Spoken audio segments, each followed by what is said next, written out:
পশ্চিম মেদিনীপুরে জাঁকজমকপূর্ণভাবে অনুষ্ঠিত হলো বিবেকানন্দ এক্সেলেন্স অ্যাওয়ার্ড 2026। সংগ্রাম থেকে সাফল্যের গল্প শোনালেন বিমান ঘোষ। আমি বিবেকানন্দের আদর্শে উদ্বুদ্ধ হয়ে সমাজ গঠনে গুরুত্বপূর্ণ ভূমিকা পালনকারী ব্যক্তি ও প্রতিষ্ঠানগুলিকে সম্মান জানাতে এই অনুষ্ঠানের আয়োজন করা হয়। জেলা ও রাজ্যের বিভিন্ন প্রান্ত থেকে শিক্ষাবিদ, চিকিৎসক, উদ্যোক্তা, শিল্পী, সমাজকর্মী ও সাংবাদিক সহ প্রায় 150 জন বিশিষ্ট অতিথি অনুষ্ঠানে উপস্থিত ছিলেন। কি বলছেন বিমান ঘোষ এই অনুষ্ঠানের সম্পর্কে, রইল আপনাদের জন্য।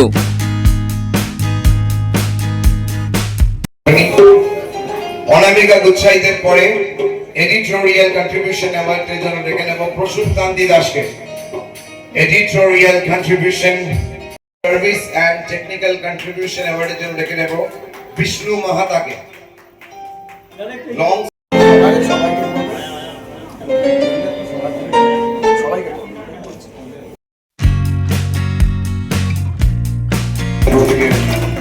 কর্মসংস্থান, কর্মক্ষেত্র এবং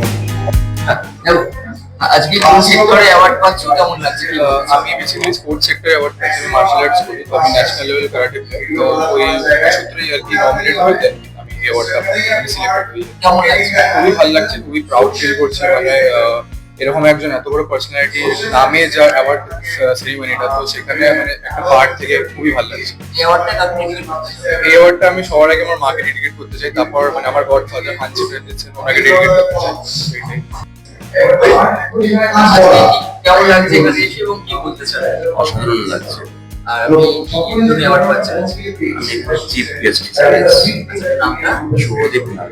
আচ্ছা, বিমান সাহেব কি বলতে চান? অসাধারণ প্ল্যাটফর্ম, সবার আশা।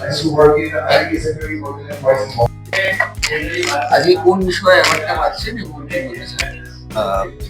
প্রথমে আমি বলতে চাই সমস্ত যেসব ভারতবাসী আমাদের রয়েছে তথা পশ্চিমবঙ্গবাসী সবাইকে শুভেচ্ছা, অভিনন্দন, ভালোবাসা এবং গুরুজনদের প্রণাম জানাই। আজকে যে অ্যাওয়ার্ডটি পাচ্ছি, বিবেকানন্দ এক্সেলেন্স অ্যাওয়ার্ড, এনারা আমার কর্মসূচিগুলো দেখেছেন এবং একটা এই অ্যাওয়ার্ড পাওয়ার পিছনে বিভিন্ন কর্মসূচিগুলো এনারা দেখে থাকেন এবং সেই কর্মসূচির ভিত্তিতে আমাকে সিলেক্ট করেছেন যে স্যার আপনার কাছ থেকে সেই সঙ্গে এসেছেন ওনার আশ্রমে, আমাদের যে ওনার আশ্রমে তার কর্ম আছে। তো আজকে খুব একটা ভালো লেগেছে, ভালো একটা অনুষ্ঠান, খুব সুন্দর। বিবিএন যে গ্রুপ হয়েছে তাদের ধন্যবাদ জানাই। সমাজে আরো মানুষ এগিয়ে আসুক এইভাবে কর্মের মাধ্যমে, কাজ করার মাধ্যমে। পৃথিবীতে কাজটাই ছিল আমার কথা, কর্ম করে তাদের আশা করবো, এটা কথা। সেইটা মাথায় রেখে আজকে আমরা যেসব সমাজকর্মী আছি, সেই সমাজকর্মীরা আমরা নিজেদের পেশাগত দিক তো রয়েছে, শিক্ষকতা পেশাগত, আমার পেশাগত হচ্ছে শিক্ষকতা। কেমন আছেন? আজকে কি বলবেন? হ্যাঁ, নিঃসন্দেহে ভালো আছি এবং মানুষের ভালো কাজ করি, সে কারণে আমি সবসময় ভালো থাকতে চাই। আমি যতদিন ভালো থাকবো ততদিন মানুষের সেবায় আমি নিজেকে নিযুক্ত রাখবো, এই আমি আশা করছি। আমি দুটো জায়গাতে কাজ করি, একটা শিক্ষাক্ষেত্র আর একটা হচ্ছে মানুষের সেবা। শিক্ষাক্ষেত্রে কাজ করার জন্য আমি একজন শিক্ষক, এটা সরকারি স্কুলের শিক্ষক। তার আগে আমি কলেজে সার্ভিস করেছি প্রায় বিগত 1998 সাল থেকে 2004 সাল পর্যন্ত একটা ইঞ্জিনিয়ারিং কলেজের আমি লেকচারার ছিলাম। তারপর আমি এখন বর্তমানে একটি স্কুলের শিক্ষক, খড়গপুরে একটি স্কুলের শিক্ষকতার সূত্রে আমি প্রচুর ছাত্রছাত্রীকে তৈরি করেছি, যারা আজকে দেশ বিদেশে বিভিন্ন ক্ষেত্রে তারা প্রতিষ্ঠা লাভ করেছে। এবং এই শিক্ষাক্ষেত্র বাদ দিয়েও আমি তার সাথে সাথে নিজেকে ভালো লাগার জন্য আমি লায়ন্স ক্লাবের সঙ্গে যুক্ত হয়েছি। একটা লায়ন্স ক্লাবের সেক্রেটারি হিসেবে আমি বেশ কিছু কাজ করতে পেরেছি, পদক্ষেপ নিতে পেরেছি, যার জন্য আমি বিভিন্ন অ্যাওয়ার্ডেডও হয়েছি। এবং তার সাথে সাথে আমি শিলিগুড়িতে একটি অনুষ্ঠানে গিয়ে সেখানেও অ্যাওয়ার্ড পেয়েছি। সেখানে একটি আই হসপিটাল রয়েছে, একটা বিশ্বমানের আই হসপিটাল। সেই আই হসপিটালে আমি একটা ট্রেনিং কোর্স করে এসেছি এবং সেবা করার জন্য যে ট্রেনিং করা যায় সেই বিভিন্ন ট্রেনিং এর সঙ্গে আমি যুক্ত হয়েছি।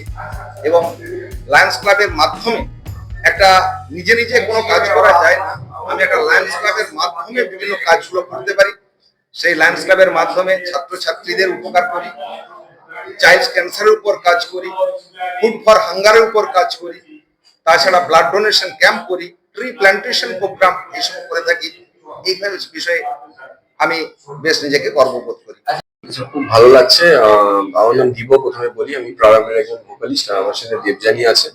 তো মেন যেটা ভালো লাগছে, অ্যাম্বিয়েন্স খুব ভালো এবং যেভাবে অ্যারেঞ্জমেন্ট হয়েছে, এবং সব থেকে বড় ব্যাপার যে বিভিন্ন সেক্টর থেকে যেরকম স্পেশালাইজেশন মানুষ এসছে, তো তাদের সমস্ত যে বক্তৃতা শুনছি, তাদের যে সমস্ত শেয়ারিং শুনছি, সেখান থেকে অনেক কিছু শিখতেও পারছি, অনেক কিছু জানতেও পারছি। এবং এটাই বলবো যে এইভাবে যে সমস্ত মানুষ এখানে এসছে, এইভাবে যদি আরো কাজ করে যায়, এতে কিন্তু সাধারণ মানুষ অনেক বেশি উপকৃত হবে। তো এটাই বলার, এবং আপনাদেরকে অনেক ধন্যবাদ এত সুন্দর একটা জায়গায় পরিবেশন করার জন্য।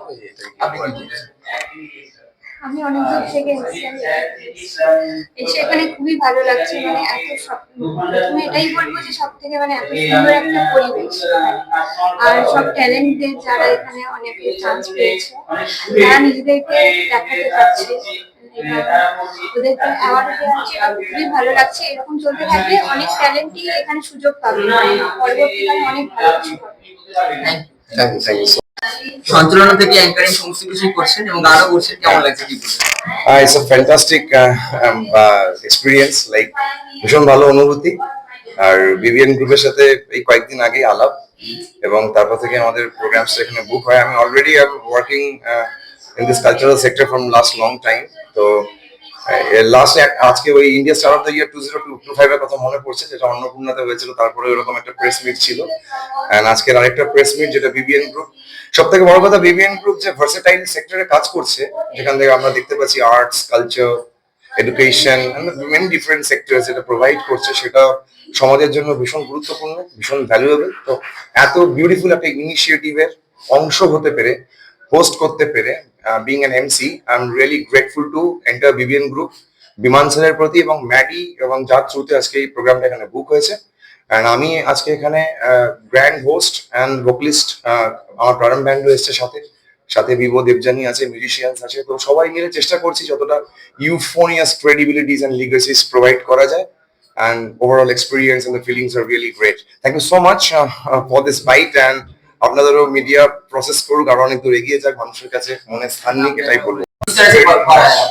देखिए, हम 2004 से सामाजिक काम कर रहे हैं राष्ट्र हित के लिए, और एक चीज बताना चाहेंगे, सामाजिक काम करने के लिए इच्छा होना चाहिए। बहुत लोग को मन में भावना रहता है कि सिर्फ पॉलिटिक्स में ही लोग सामाजिक काम करते हैं, एमपी, एमएलए, मुखिया लोग ही सामाजिक काम करते हैं। नहीं, आप लोग को एक मैसेज देना चाहते हैं, सामाजिक काम कोई भी कर सकते हैं, बिजनेसमैन और नौकरी करते हुए भी सामाजिक काम कर सकते हैं।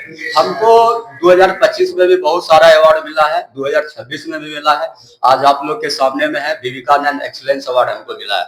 एक चीज संदेश देना चाहते हैं आप लोग को कि सामाजिक काम करते रहिए। विवेकानंद एक्सीलेंस अवार्ड जो आज मिला हमको, आज हम 2004 सामाजिक काम कंटिन्यू कर रहे हैं और आगे करते रहेंगे। और एक चीज बताएंगे कि विवेकानंद जी ऐसे लोग, महान पुरुष लोग, जो आज देश के लिए बहुत कुछ कुर्बानी करके गए। देश আমি মাধুরী প্রামাণিক। আমি ছোট থেকে বড় হয়েছি বেঙ্গলে, কিন্তু আমার বিয়ে হয়েছে ঝাড়খণ্ডে। সেখানে আমি নানা রকম কাজে যুক্ত, এবং সেখানে আমি বাংলা কিভাবে চলবে, বাংলার যে হাল, সেটাকে জন্য আমি বাংলার সাথে যুদ্ধ করছি। বাংলা পত্রিকা বের করি, আমার নিজের 3টে পত্রিকা আছে। আমি স্কুল চালাই, নার্সারি থেকে মাধ্যমিক পর্যন্ত একটা স্কুল, সেখানে আমার 300 স্টুডেন্ট, টিচার। আমার নাম শুভদীপ চৌধুরী। আমার একটি কোচিং সেন্টার রয়েছে, বর্ণমালা কোচিং সেন্টার। আমরা অত্যন্ত প্রত্যন্ত গ্রাম থেকে এসেছি, যেখানে এখনো শিক্ষার আলো সঠিকভাবে ছড়িয়ে পড়েনি। আমরা সর্বদা চেষ্টা করছি যাতে সবাই শিক্ষা পায়, সুশিক্ষিত হয়ে দেশের জন্য কাজ করে। সেই জন্য আমাদের কোচিং সেন্টার, যারা পিছিয়ে পড়া জনগোষ্ঠী, যারা পড়ার সুযোগ পাচ্ছে না, তাদের আমরা পড়াচ্ছি। প্রায় 60 জন আমাদের কাছে সম্পূর্ণ বিনামূল্যে পড়ে, এবং আমাদের কোচিং সেন্টারে 200+ ছাত্রছাত্রী বর্তমান রয়েছে। যার মূল উদ্যোগ নিয়েছে আমার দাদা শুভম চৌধুরী। শুভম চৌধুরীর উদ্যোগে এই বর্ণমালা কোচিং সেন্টার আজ অনেক দূর দূরে ছড়িয়ে পড়েছে এবং ভবিষ্যতে আমরা চেষ্টা করছি আরো দূরে এই কোচিং সেন্টারকে নিয়ে যেতে, যাতে শিক্ষা সবাই পায় এবং সুশিক্ষায় শিক্ষিত হয়ে দেশের একজন হয়ে ওঠে। নমস্কার, আমি উৎসা রয়। আমি ক্লাস 12-এ পড়ি, কেভিআইটি খড়গপুরে পড়ি।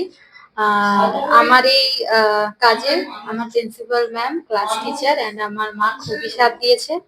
ছোটবেলায় আমার মা বাবার সেপারেশন হয়ে যায়, কিন্তু তারপরেও আমি যখন ডিপ্রেশনে চলে যাই আমার মা অনেকটা সাথ দেয়। তারপরে আস্তে আস্তে মায়ের সাথে ঘুরতে ঘুরতে আমি বুঝতে পারি প্রায় 1 বছরের মাথায় যে আমার থেকেও বেশি কষ্টকর আমার আশেপাশেই লোকেরা আছে। সেরকমই আমাদের একটা শহর গ্রাম আছে, আধারকুলির পাশেই গ্রামটি। আর ওখানে সবর বাচ্চাদেরকে আমি সাহায্য করি। আমার এই প্রোডাক্ট গুলো যেগুলো উৎসাহ এন্টারপ্রাইজ, আর হ্যাঁ এগুলো সব হোমমেড বানানো। তেল, মশলা, নানান রকম মশলা আর নানান রকম তেল, আমার হ্যান্ডমেড জুয়েলারি অ্যান্ড অ্যাক্সেসরি সবকিছু আমি সেল করি। অ্যান্ড তার উপর থেকে যে ভাগটা আসে সেই ভাগটার 1 ভাগ আমি দিয়ে দিই হচ্ছে সেই খবর বাচ্চাদের কাছে।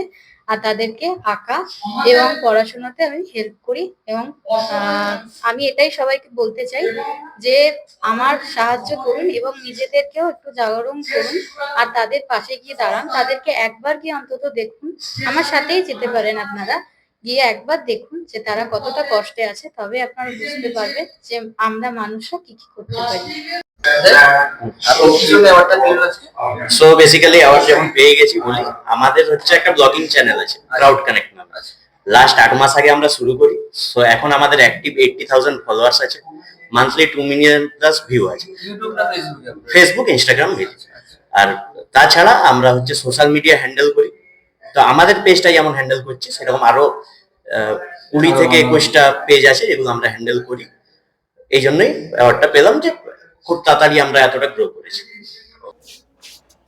স্যার, আজকে তো আমরা দেখলাম এত বড় একটা ইভেন্ট আপনি করলেন, এটার মূল পরিকল্পনাটা আর ইভেন্টের ব্যাপারে বলুন। দেখুন, সত্যি কথা বলতে পরিকল্পনা সেরকম কিছু নয়। আমরা চেয়েছিলাম সমাজে সেই সমস্ত মানুষরা যারা ধরুন এই যে অনেকে এসেছেন বিনা পয়সায় পড়াচ্ছেন, বিনা পয়সায় চিকিৎসা করছেন। এখন তো ব্যবসার যুগ, কে করবে এটা? কেউ করবে না। আপনারা দেখেছেন এখানে এত বড় বড় মানুষরা এসছেন, ডিএসপি, এসপি সকলে এসছেন, আরো এত বড় বড় অফিসার এসছেন, তারা সময় বের করে, এটা আমাদের কাছে একটা বিরাট ব্যাপার।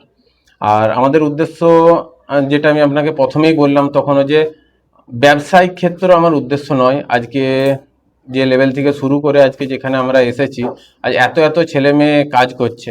ধরুন আজ আমাদের এত স্কুল রয়েছে, পেস্ট কন্ট্রোল, গভর্নমেন্ট টেন্ডার, এগুলো যে কাজ হচ্ছে সমস্ত, তাদের ছাড়া এগুলো কিন্তু কিছু হতো না। এই সমস্ত কিছু হয়েছে তাদের জন্য। মানে আমার এখানে কোনো একটু কৃতিত্ব নেই, যা কৃতিত্ব তাদের। আর যদি বলেন কারো কৃতিত্ব, অবশ্যই ফ্যামিলির। এখানে আমার মা রয়েছেন, মামা, কাকু, আমার স্ত্রী রয়েছেন, মাইমা রয়েছেন। অবশ্য আমার ভাইয়ের কথা বলতে হবে, কারণ যখন শুরু করেছিলাম আমি আর ভাই দুজন মিলে শুরু করেছিলাম। একটা বন্ধুর কথা না বলে নয়, চিন্টু, শুভম শর্মা। তো সে যে কারণবশত আজ আসতে পারেনি, প্রচণ্ড হেল্প করেছিল। ইভেন এখনও সাপোর্ট, সবসময় টাকা পয়সার সাপোর্টটাই বড় কথা নয়, যে মেন্টালি সাপোর্ট, সেটাও অনেক বড় জিনিস। সেটা চিন্টু, যার কথা বলছি, তার কাছ থেকে পেয়েছি। আমাদের স্টাফের কথা তো বললাম, মাম্পি রয়েছে, বিষ্ণু, শুভ, সবাই হেল্প করেছে। যাই হোক, এত সুন্দরভাবে প্রোগ্রামটা হলো, সকলে খুশি হয়েছে, এটাই আনন্দ, আর কিছু না। আর এখানে বলার কিছু নেই, আপনারা তো দেখলেনই সমস্ত কিছু। এর পরবর্তীকালে আর কি কি উদ্যোগ দেখেন? দেখুন, এর পরবর্তীকালে একটা জিনিস তো শিওর, যেটা আমি আপনাদের এই মিডিয়ার সামনে একদম অ্যাসিওর করছি, আমাদের যদি 20টা স্কুলও খোলা হয়, সেই 20টা স্কুল, আবার দেখুন বেশি স্কুল তো খুলতে গেলে সেরকম আমার ফিনান্সিয়াল জিনিসটাও চাই, সেটা আমার কাছে নেই এই মুহূর্তে অত। যদি আমি 20টা স্কুলও খুলি, সেটাও যারা ফ্র্যাঞ্চাইজি নেবে সেটাও ফ্রি অফ কস্টে, কোনো রকম পয়সা করি নয়। কারণ আমাদের ব্যবসা মূল উদ্দেশ্য নয়। উদ্দেশ্য রয়েছে, এখন ধরুন 150 জন আমার কাজ করে, আমার স্টাফ রয়েছে, এই 150টা থেকে 1,500 করা, আমার মূল উদ্দেশ্যটা হচ্ছে এইটা। তার সঙ্গে অবশ্যই এই যে প্রোগ্রামটা, এটা আমরা চালিয়ে যাব। হয়তো বছরে 2টো হলেও কি 3টে হলেও, যতটা সামর্থ্য অনুযায়ী। কারণ আপনি জানেন একটা প্রোগ্রাম করা মানে অনেকটা ব্যয়বহুল জিনিসটা। আর তার সঙ্গে অবশ্যই আপনাদেরকেও ধন্যবাদ, আপনারা সময় বের করে এখানে এসেছেন। আমি চাইবো একবার আমার পরিবারের যারা আছেন অবশ্যই এখানে সবাই চলে আসে। সময় তো আর ফিনান্সিয়াল সাপোর্টটাই নয়, এই যে ভালোবাসাটাও বিরাট বড় ব্যাপার। মানে এই সাপোর্ট করাটা, যে আমার ভাগনা অমুক, আমার ভাগনা তুমুক, এই সাপোর্টটা কিন্তু বিরাট জিনিস। সেটা আমার ছোট আমার সব সময় করে গেছে, আমি জানি সারা জীবন করে যাবে আমাকে, বিরাট ভালোবাসে। মাহিমার তো কোনো কথাই নেই। যাই হোক, অনেক ধন্যবাদ আপনাদেরকে। পরিবারকে পাশে নিয়ে তার মানে অবশ্যই অবশ্যই অবশ্যই, যেটা বললাম, পরিবার ছাড়া কখনোই সম্ভব না। আর আরেকটা যার কথা না বলে নয় বললাম, চিন্টুর কথা। শুভম বিরাট সাপোর্ট করে গেছে, সারা জীবন তার কথা মানে আমি মনে রাখবো। আর মাম্পির কথা তো বললামই, মানে মল্লিকা অফ সময়েও এখনো সত্যি বলতে অফিসটা সেই দেখে। ঠিক আছে, যাই হোক, থ্যাংক ইউ, ধন্যবাদ।